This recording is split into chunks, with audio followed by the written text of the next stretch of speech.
Hi there, Kim here, roving reporter from Solitude Wool, reporting live from Solitude, where Gretchen Frederick, co-founder of Solitude Wool, is eager to put some frequently asked questions to rest.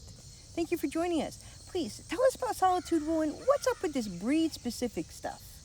Well, hi, Kim. Well, right from the beginning, over 15 years ago, Sue Bundy and I created Solitude Wool to support local farms raising underappreciated breeds of sheep.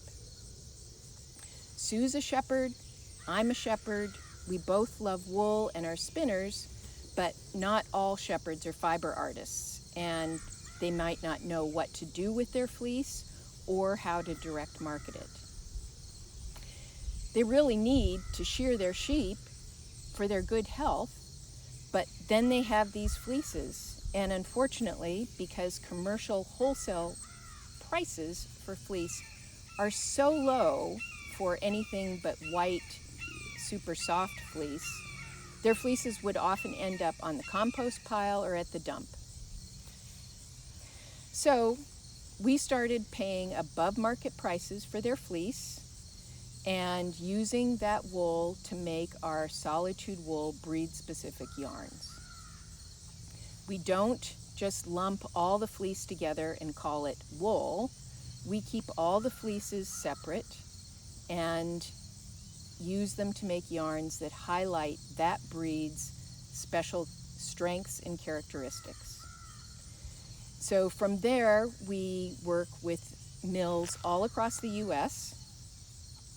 We select the mills matching their equipment and their knowledge to the fiber in that particular breed to create the best yarns and roving, highlighting their distinctive qualities. Huh. I know there are cute little lambs like Mary had, and of course black sheep. I may even be one in my own family. But you mean to tell me there are many different kinds of sheep? Yes. According to an expert on the subject, Deb Robeson, there are over 1,000 breeds of sheep in the world. Currently, Solitude Wool has about 20 different breeds represented in our yarns and fibers. You mentioned that each breed has different characteristics and different strengths. What do you mean by that? Well, to make it a little bit easier, Solitude Wool groups the fleeces into 5 different categories. Fine wool, down or down type breeds, medium, long wools, and primitive or double-coated fleeces. The fiber from breeds in the fine category are soft enough to be worn next to the skin. They're also great for felting projects, but they're not very strong or durable. Down or down type fiber is cushiony, resilient, and resists felting, which makes it quite washable, perfect for socks and baby wear. The fiber from medium breeds is medium in many ways, making it very versatile. Long wools are known for their strength and luster, and primitive or double-coated are heritage breeds that have retained their dual coat, an outer coat to repel water, and a soft undercoat for warmth. These fibers are fantastic for felting and insulating. So all of these different types are still wool, and they share a number of wonderful characteristics. Like other natural fibers, wool breathes, but unlike other natural fibers, wool retards dirt, meaning you have to wash it a lot less. Also, wool is antimicrobial, which is fabulous for socks, and it has the ability to absorb up to 30% of its weight in moisture and still feel dry to the touch. So it will keep folks dry and warm even when it's wet. Plus, its superpower is wool is flame resistant. So all of this and more is on our website. Wow, wool is flame resistant? Huh. Synthetic fabrics can't hold a candle to that. Ha! But seriously, though, it seems strange to me that there's not much mention of different breeds out in the yarn world. Well, it's better than it used to be, but commercial yarn makers have only been interested in two things: white fleece and fine, very soft fleece. And because of this, many breeds of sheep have become endangered. Our ongoing efforts to bring attention to local underappreciated sheep breeds have become part of a much larger preservation effort to keep rare sheep going.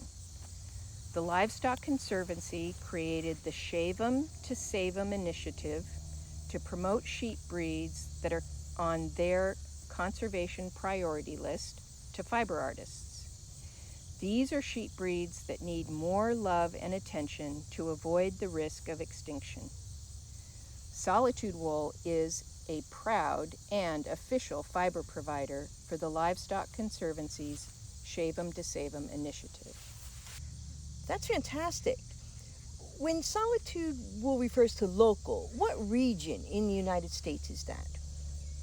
Well, since we're based in Loudoun County, Virginia, which is part of the larger metropolitan DC region, our local region is the Chesapeake Watershed region. That includes all of DC and some or parts of the states of Delaware, Maryland, Pennsylvania, New York, West Virginia, and Virginia. Along with many other producers and fiber artists in our community, we now happily call our local region the Chesapeake Fibershed and are affiliated with the National Fibershed Movement. What other important points would you like to share? Well, I guess on our website and on our yarn labels, we include a lot of other information.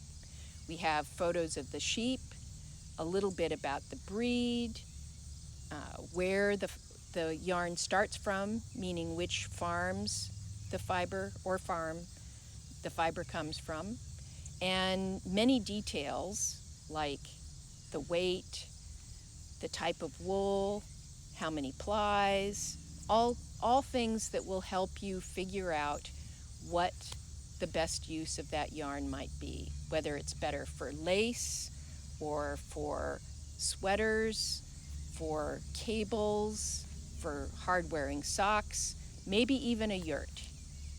All wool has its best applications, and all applications have a best wool. You can find more information about that on our website. We have a downloadable yarn comparison chart, and we'd be happy to help you as well.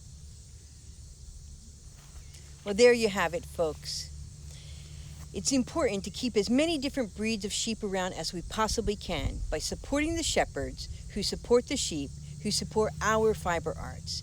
Please try the fiber of a new-to-you sheep breed today. And on that note, I'm going to go expose myself to some new sheep.